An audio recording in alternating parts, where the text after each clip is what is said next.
Este es un mensaje más de Iglesia Logos. Síguenos en Facebook, YouTube e Instagram como iglesia.logos o visítanos en nuestros servicios domingos 11:30 de la mañana y miércoles 7:30 de la tarde. Estamos en Avenida Sanders y Eje Vial Juan Gabriel, en Ciudad Juárez, Chihuahua. Iglesia Logos, creados para alabanza de su gloria. El tema es la sabiduría que viene de Dios. Ahora, antes de entrar a lo que viene siendo la sabiduría que viene de Dios, perdón, tenemos que ver cuál Santiago escribió esta carta, porque aparecen 3 Santiagos precisamente en el Nuevo Testamento. El nombre en el original hebreo es Jacob, que cambió a Jacobo en el griego ya en el Nuevo Testamento.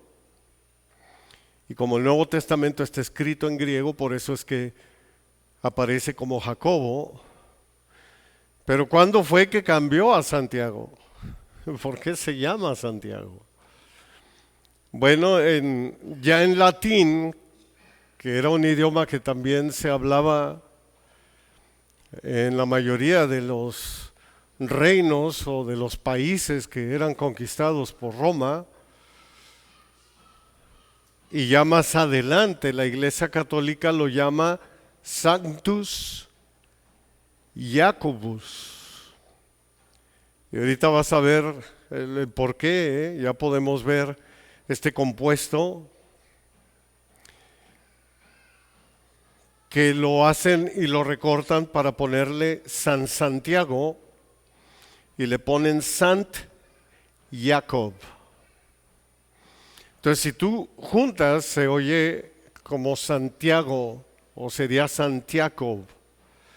Y de ahí es que la carta toma nombre en español para Santiago. En el Nuevo Testamento vemos a Jacobo, hermano de Juan, hijo de Zebedeo, el primer apóstol martirizado, también conocido como Jacobo el Menor. Y ese lo puedes ver en Mateo 10:2, Marcos 15:40, Hechos 12:2. Y luego aparece otro Jacobo, que es Jacobo, hijo de Alfeo, otro de los 12 discípulos, que también lo vemos ahí en Mateo 10:3, que es cuando él escogió a sus discípulos, a sus apóstoles. Esta carta la escribió el medio hermano de nuestro Señor Jesucristo, llamado en español Santiago.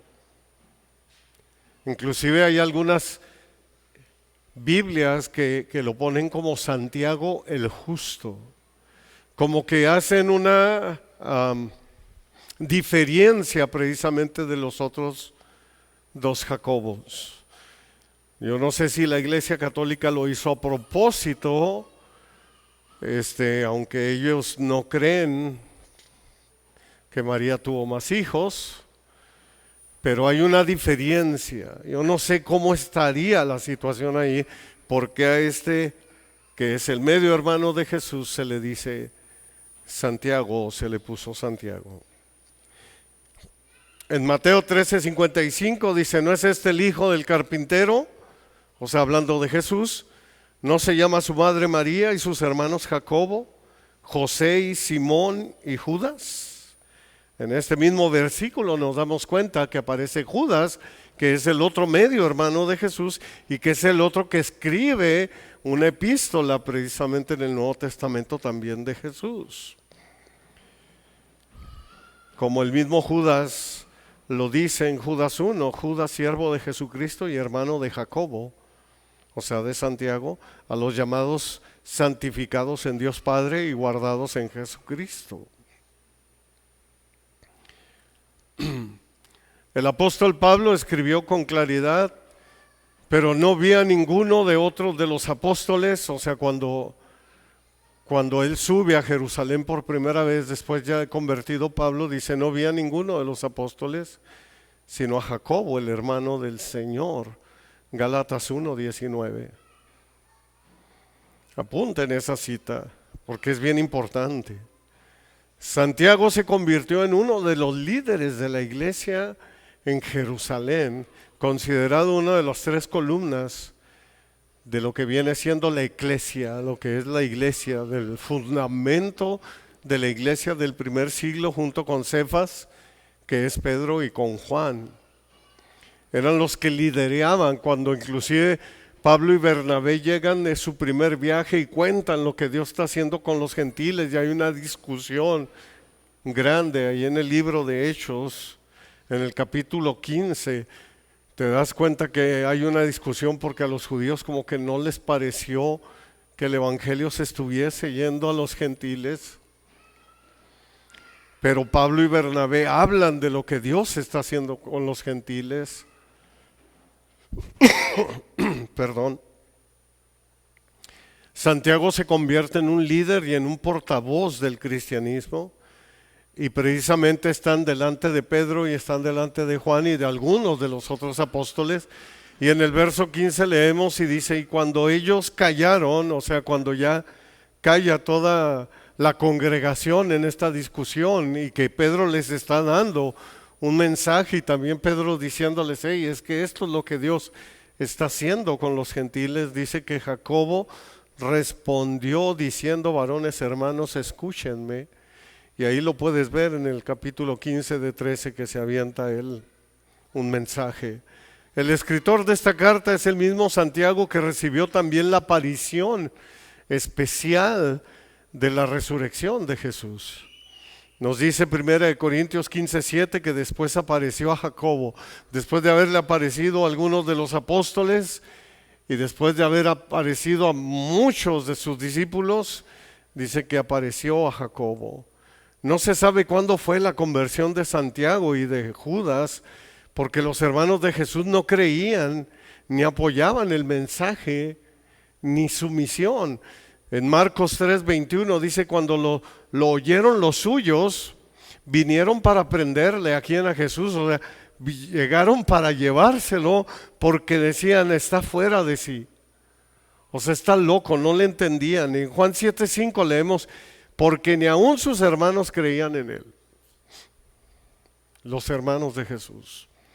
Pero cuando Santiago siguió a Jesús, lo hizo con gran devoción. Lo hizo con todo su corazón, con toda su alma, con todas sus fuerzas.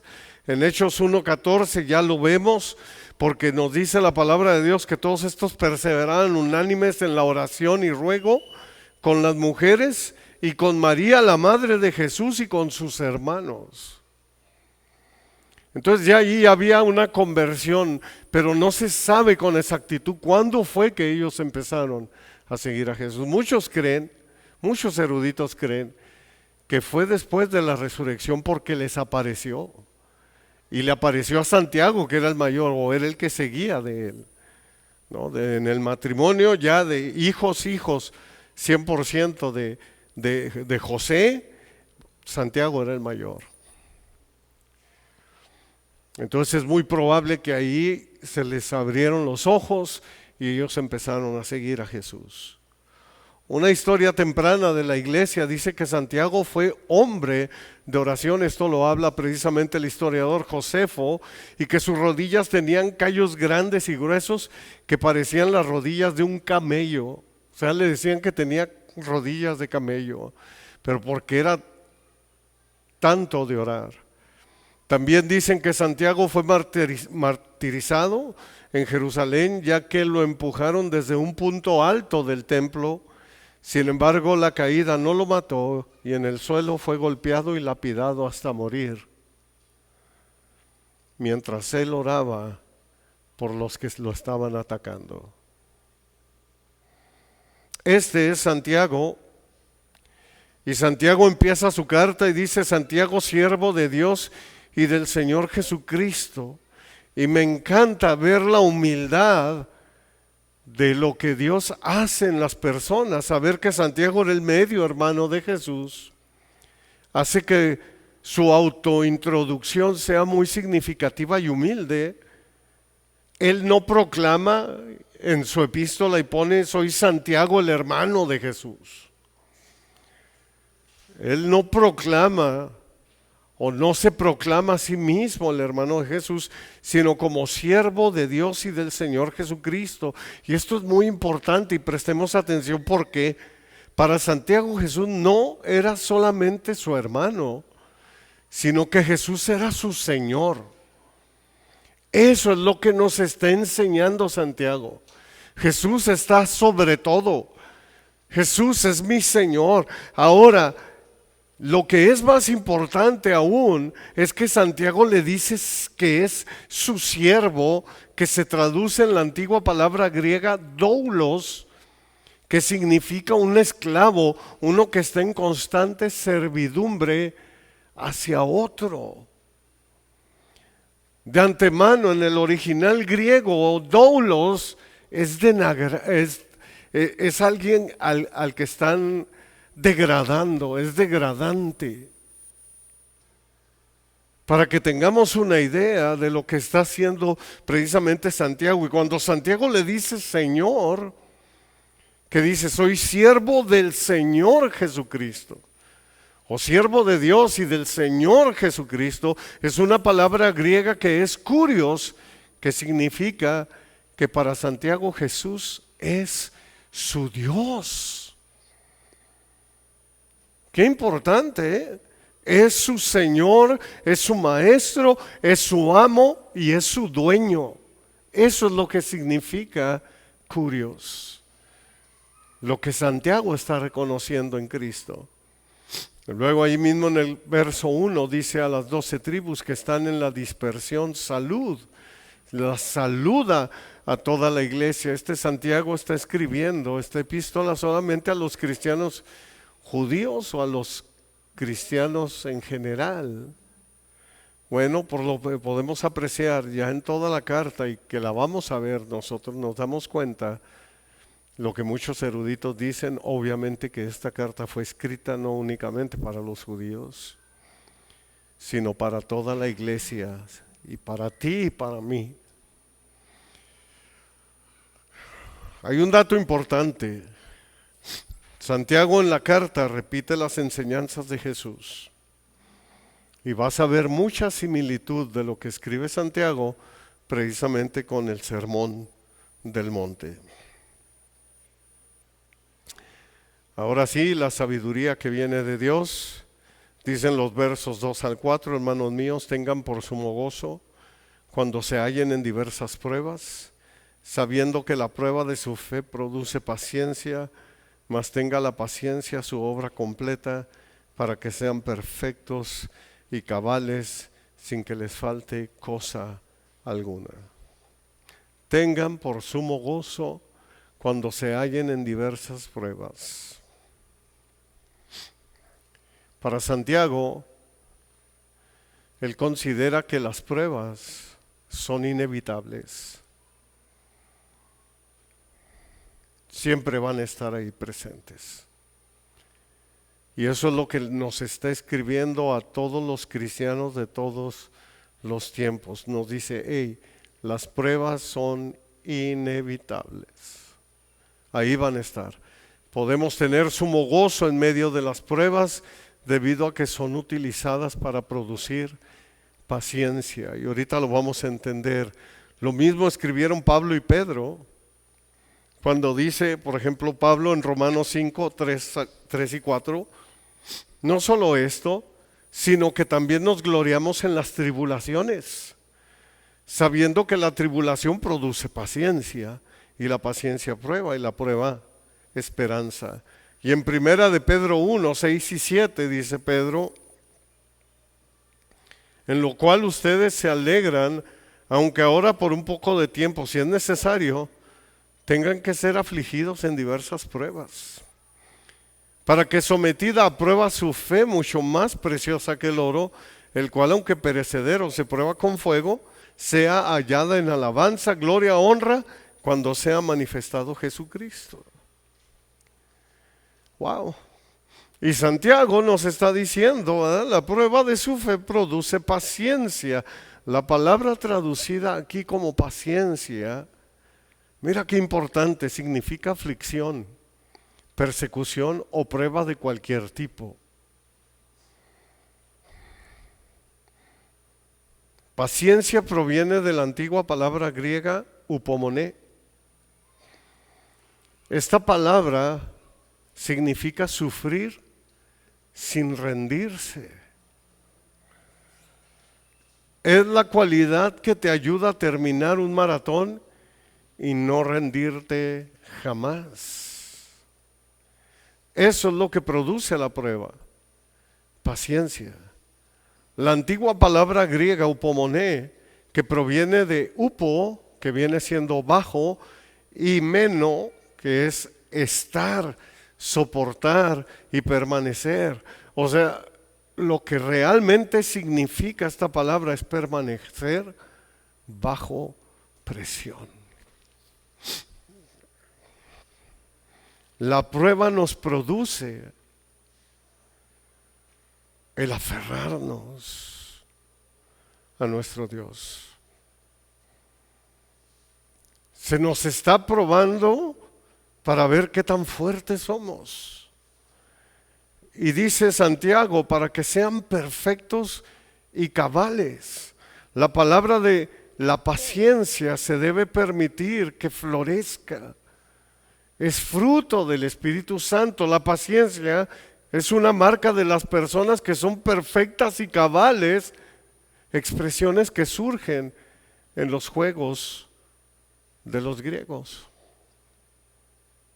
El hombre perfecto era el que obtenía la victoria en cualquiera de los ejercicios que hiciera, en cualquiera de esos ejercicios atléticos. Y cabal, es decir, completo o entero, era quien alcanzaba la victoria en el pentatlón en cada uno de los 5 ejercicios. Mira qué importante. Cuando a ti la Biblia te dice que seas perfecto y que seas cabales, te dice que estés completo y estés entero, seas una persona victoriosa. A esos es a los que escribe. Y en 1 Corintios 15:58 dice: así que, hermanos míos, amados, estén firmes y constantes, dice Pablo, creciendo en la obra del Señor, siempre sabiendo que su trabajo en el Señor no es en vano. O sea, Pablo nos dice, aunque sufras, no te rindas. Veas lo que veas, pase lo que pase, permanece bajo presión. No claudiques, sigue adelante. Que la prueba de tu fe produzca esa paciencia.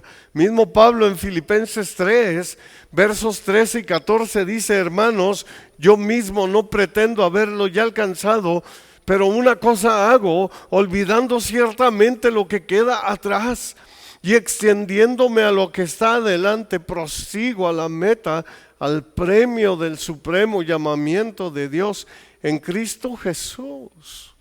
Prácticamente Pablo te está diciendo: me aferro y prosigo a la meta, al premio del supremo llamamiento de Dios en Cristo Jesús. Tengo fe y la fe produce paciencia.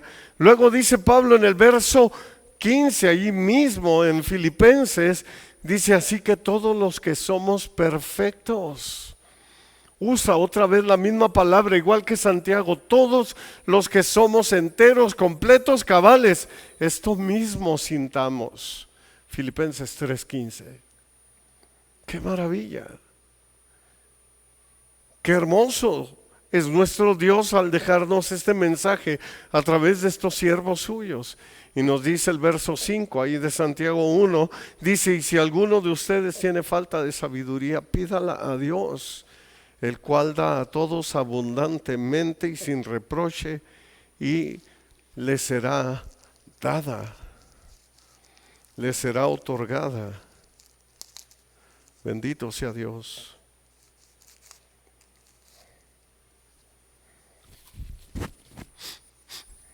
La sabiduría que viene de Dios. En las pruebas necesitamos la sabiduría, porque es bueno preguntar: ¿qué está sucediendo? Es bueno que pases ese tiempo con Dios a solas. Cuando estés pasando por un momento difícil, por un momento de prueba, y vayas delante de Él, ya sea te arrodilles, ya sea que te sientes, ya sea que te recuestes, ya sea que te postres, pero dile: Señor, no entiendo qué está sucediendo. Dímelo. Y el Señor nos da el conocimiento. Dios nos da sabiduría para que caminemos en rectitud y nos protege. No nos va a dejar solos jamás. Lo que pasa es que no creemos. Y a veces queremos hacer las cosas y actuar rápidamente como nosotros creemos que debemos de hacerlo. Pero es raro que nosotros nos tomemos un tiempo, un respiro y decir: permítanme tantito, y vas a tu lugar favorito donde tú hablas con el Señor y llegas ahí y le dices: Señor, no entiendo, necesito que me digas qué está pasando, necesito que me guíes. Proverbios 2, 6 y 7 dice: porque Yahvé da la sabiduría, y de su boca viene el conocimiento y la inteligencia. Él provee de sana sabiduría a los rectos y es escudo a los que caminan rectamente. El Señor te va a proteger, es tu escudo. No te va a dejar. Y aunque por el momento te parezca, no sé, loco o injusto por lo que estás pasando, Dios sabe por qué lo está permitiendo. Y tienes que entender que es una prueba. Debemos entender cada uno de nosotros: esta es una prueba, y la prueba que tengo que hacer, aprobarla. Tengo que aprobar la prueba. No la tengo que reprobar. Entonces Dios me está poniendo esta prueba por algo. Me estás probando, Señor, y sé que es por algo. Tal vez, como dice tu palabra, estás viendo dónde está mi corazón, si he de guardar o no tus mandamientos, si he de guardar o no tu palabra. Dame sabiduría, dame entendimiento para saber qué va a pasar. Dice: pídala a Dios, dice Santiago. Para recibir sabiduría simplemente debemos pedírsela a Dios. Dios da sabiduría generosa, o sea, abundantemente, y sin despreciar nuestra petición. Jamás lo va a despreciar. Un corazón humillado Dios no desprecia jamás. Él te lo va a dar y sin reproche. Veamos lo que más adelante escribió Santiago en Santiago 3:17. Dice: pero la sabiduría que es de lo alto, dice 2 capítulos más adelante, dice Santiago, es primeramente pura, después pacífica, amable, benigna, llena de misericordia y de buenos frutos, sin incertidumbre ni hipocresía. ¡Qué gran bendición! ¡Qué bendición tenemos todos los que somos llamados sus hijos y que a veces no lo sabemos! Pídala a Dios, dice Santiago. Pídele a Dios sabiduría. Implica humildad para acercarse al Señor. Es humildad. No dice exígela a Dios, no. Ni tampoco dice ordénale a Dios, no. Pídale a Dios. Pídale al Señor. ¿Sabes? En el original griego la palabra pídale, que viene ahí, es precisamente la palabra del mendigo. Debes pedir como un mendigo pide en las calles. No nos gusta. Estamos acostumbrados a exigir,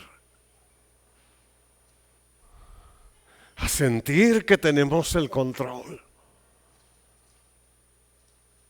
Y la palabra te dice: no, Humíllate bajo la poderosa mano del Señor y Él te exaltará cuando sea su tiempo. Pídale, ve delante de Él y dame, Señor, dame. Y te dará abundantemente, como dice aquí la palabra. Debes pedir con humildad sabiendo que no lo mereces. Esa es la sabiduría que viene de Dios. Salomón escribió: más vale adquirir sabiduría que oro precioso, que oro preciado. Proverbios 16:16. Es la sabiduría que viene de Dios. Dicen los versos 6 y 7 ahí de Santiago 1, dice: pero pida con fe, no dudando nada, porque el que duda es semejante a la onda del mar, que es arrastrada de un viento, por el viento y echada de una parte a otra. No piense pues quien tal haga que recibirá cosa alguna del Señor. Pida con fe, no dudando nada. Nuestra petición de sabiduría debe de hacerse como cualquier otro tipo de petición, por fe, sin dudar en ningún momento en Dios. La fe es la certeza de lo que se espera, es la convicción de lo que no podemos ver. Una vez más, de acuerdo precisamente al libro de Hebreos, capítulo 12, la fe es la certeza de lo que se espera, es la convicción de lo que no podemos ver. Así es como debemos acercarnos a Dios. El que duda es semejante a la onda del mar, que es arrastrada por el viento y echada de una parte a otra. El que duda está falto de fe. Es una falta de confianza en Dios. Y también demuestra que no tenemos fundamento. Es como un barco sin timón. Por eso es que es echada de una onda del mar y es arrastrado por el viento y echado de una parte para otra, y ahí va dando tumbos sin encontrar. No hay un fundamento en él. No piense pues quien tal haga que recibirá cosa alguna del Señor. Esta es una descripción del hombre que no está completamente persuadido que si pide a Dios, recibirá. Si le pides al Señor, vas a recibir a su debido tiempo, conforme a su voluntad.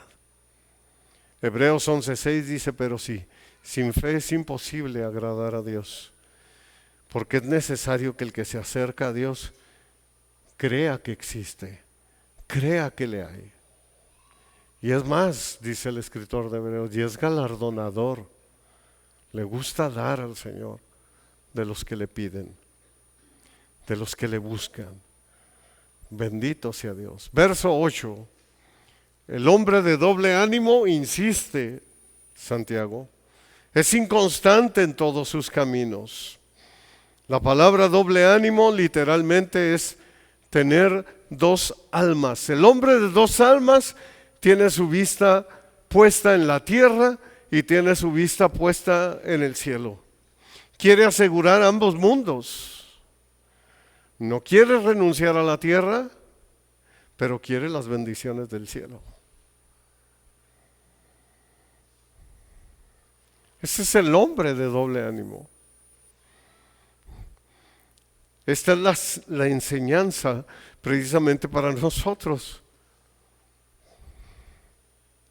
que debemos acercarnos a Dios confiadamente, específicamente decirle lo que tú crees y lo que quieres, exponerle al Señor y decirle: Señor, te pido y creo que tú eres galardonador de los que te piden, que tú estás aquí presente, Señor. Yo sé que tú estás aquí. Yo no entiendo algunas cosas de lo que está sucediendo a mi alrededor, pero te pido que me ayudes, ayúdame en esta necesidad.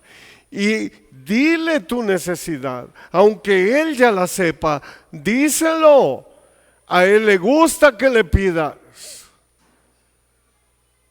porque sabe en ese momento, Él lo sabe muy bien, que tú estás creyéndole. Es como aquella mujer cuando el Señor le dice que no es para ella la bendición y ella se aferra. ¿Por qué? Porque sabe quién es Cristo. Hasta que le dice que los perrillos no puede tener. Y dice, bueno, los perros también se sacian de las migajas que caen de la mesa de los amos. Especifícale al Señor, habla con claridad con Él. Está aquel centurión grande, hombre grande, imagínate lo que era un centurión. Y le dice, no te recibo porque no soy digno de recibirte, pero di la palabra y será hecho. Jesús se maravilla de la fe de estas personas, porque creen en Él.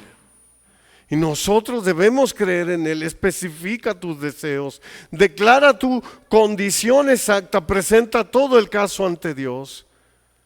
Pero sobre todo, que siempre vaya encaminado para la gloria de Dios.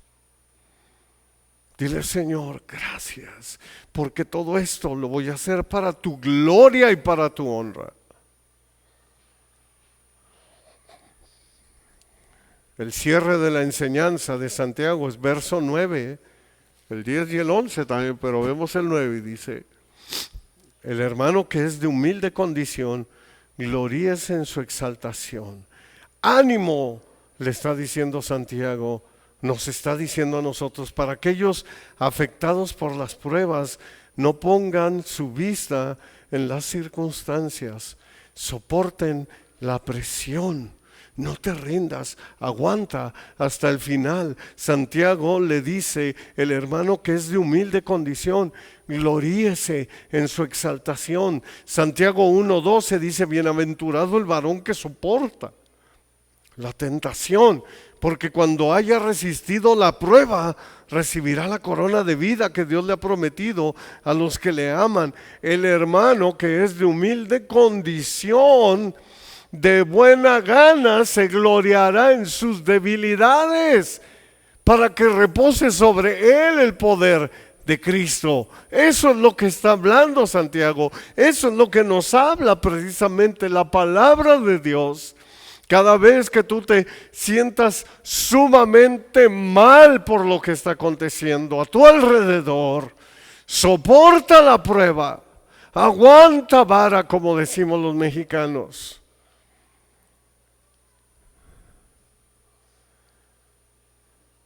Y gloríate en tus debilidades para que repose sobre ti el poder de Cristo. Es el hermano de humilde condición. Resiste la prueba. Luego dice Santiago a los ricos,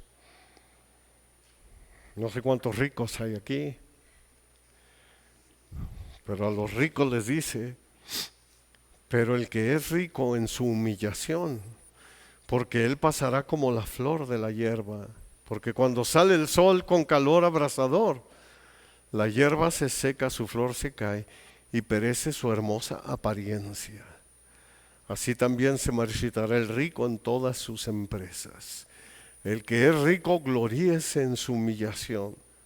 Se está refiriendo al creyente acaudalado, se está refiriendo al ricachón o al millonario, para que él también, sí, aunque son ricos, ¿a poco crees que no pasan por pruebas? Claro que pasan por pruebas, y pruebas difíciles, para que él también a través de la prueba se vuelva humilde.